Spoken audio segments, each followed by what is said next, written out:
Hello, ladies and gentlemen, and all folks in between, and welcome to another episode of Aunt Millicent's Cooking Show.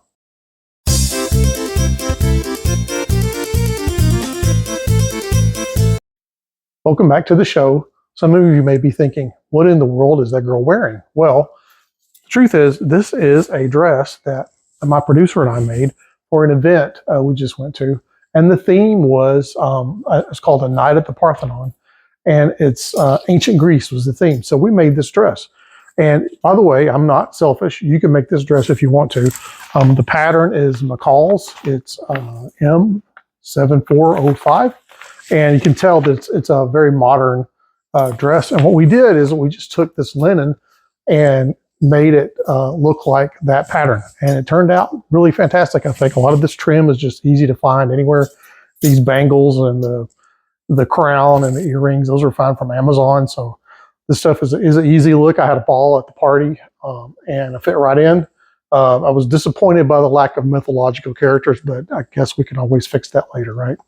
So in honor of it being Greek, I say to all you Opa, which apparently means celebration in Greek, and we're going to be making some popular Greek dish. We're just going to make simple chicken gyros. The lamb or the meatloaf hero is kind of hard to find around here, so I thought I'd stick with the chicken, plus it's a little better for you. So without further ado, let's apron up and let's get started.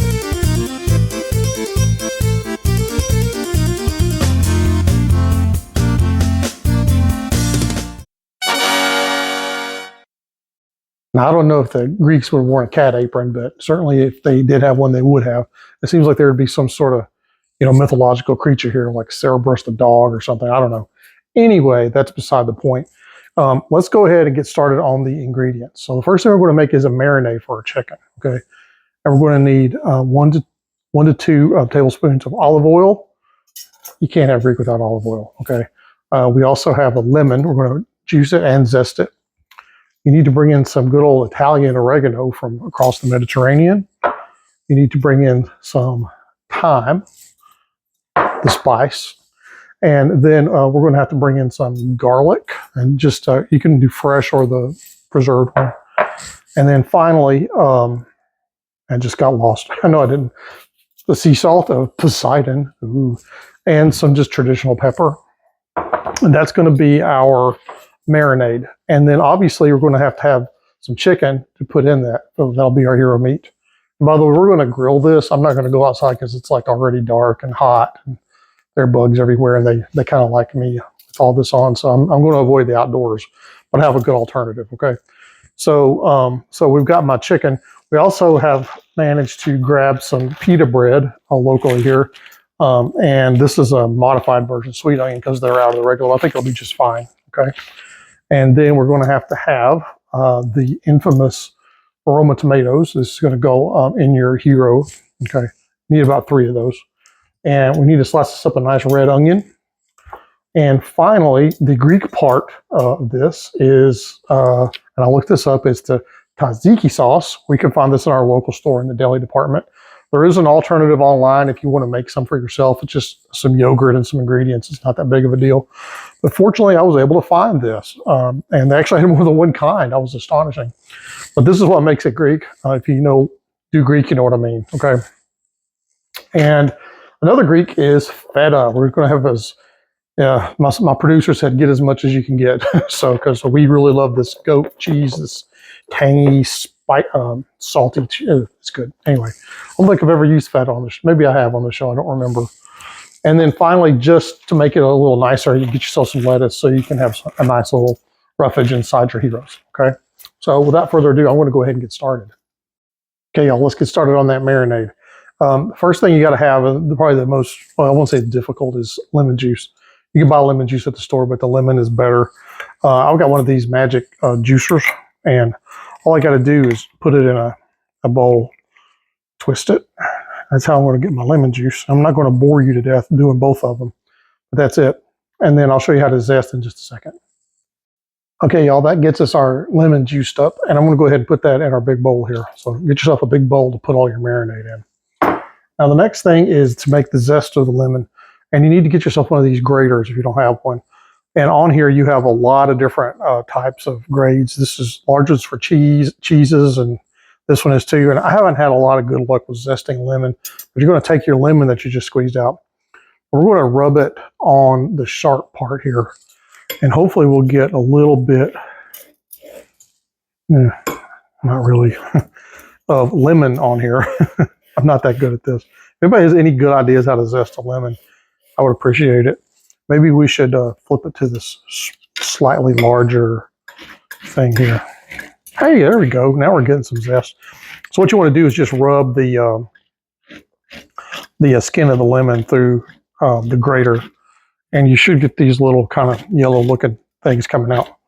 And you don't need a whole lot of this. The recipe doesn't say exactly how much. So it just says lemon zest. Okay. So get yourself a little bit of zest and put it somewhere, and I'll catch up with you in a second. Okay, y'all, we've got our lemon zest. I'm just going to go ahead and dip that into my lemon juice. Okay.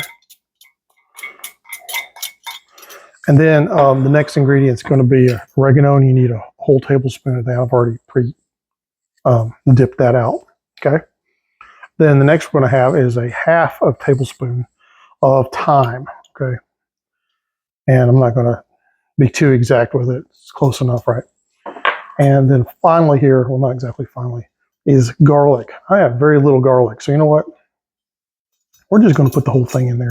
I would say probably a teaspoon, maybe a tablespoon if you got it. Okay, that includes, oh, I can scoop that out. And if you want to do fresh pressed, you can do that too, obviously. Garlic is such a pain to deal with sometimes because if you actually press it, cloves, you get so little out. It's sort of like, wow, that's a lot of effort. It's kind of like eating crab legs. So that's that. Now we're going to have our lemon and pepper. And I'm just going to start with a little bit to taste. And if you don't like, you want to go a little more flavor, you can add it later. I'm using sea salt because it'll stick to my chicken really well too, okay? For what doesn't dissolve in there anyway. All right, so that's our marinade. I want you to mix that up and I'll be back.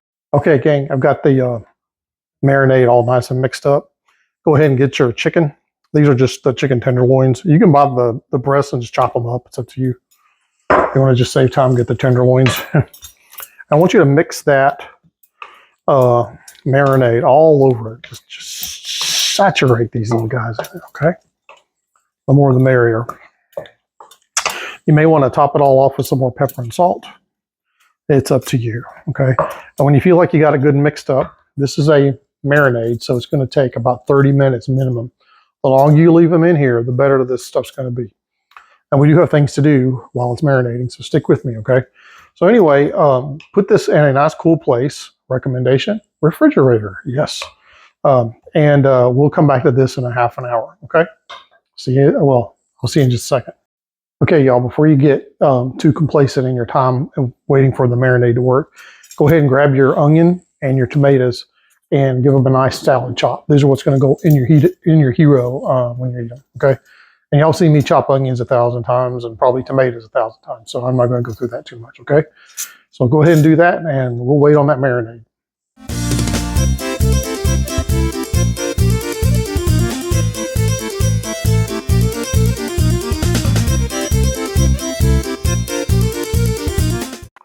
Okay, y'all, 30 minutes has gone by in real time, and we're going to take our chicken out of the fridge. It's ready to go.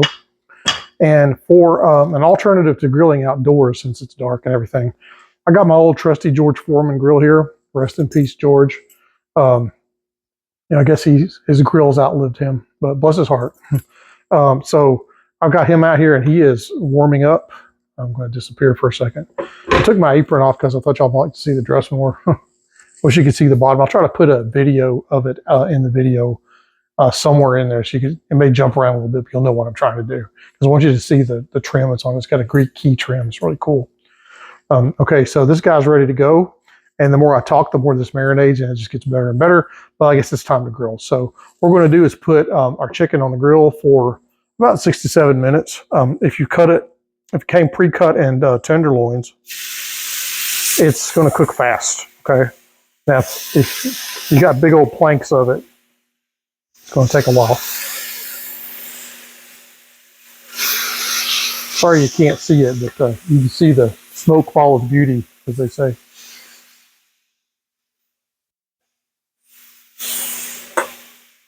And we are set to go. I think I should pour the marinade in there, but maybe not. That's not a good idea.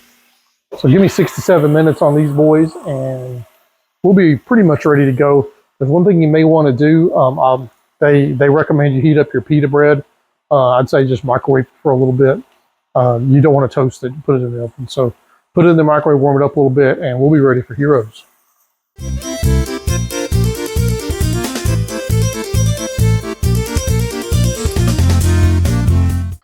Okay, y'all, here we go. The chicken's hot off the grill. I just went ahead and poured the rest of the marinade right on top of that. So let's go ahead and assemble a nice gyro. You're going to use the chicken, your warmed up pita, onion, tomato, lettuce, tzatziki sauce, and feta. That's a gyro. I mean, what else could it be? All right, so I'll meet you in the dining room. Okay, y'all, we are finished. We made it to the dining room, and I have assembled my gyro. That's maybe a little hard to see, but I'll put everything on here. And while you're at it, you may want to grab yourself a fork. It's a little easier to eat. But I'm going to try to attempt, hopefully this won't be too hideous, to fold this up and put this in my mouth. I won't be able to get much in there. We'll try it.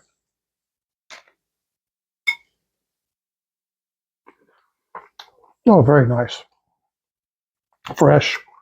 And it tastes like a gyro. So you can't beat that, right? That's the whole point. So I hope you enjoy making these.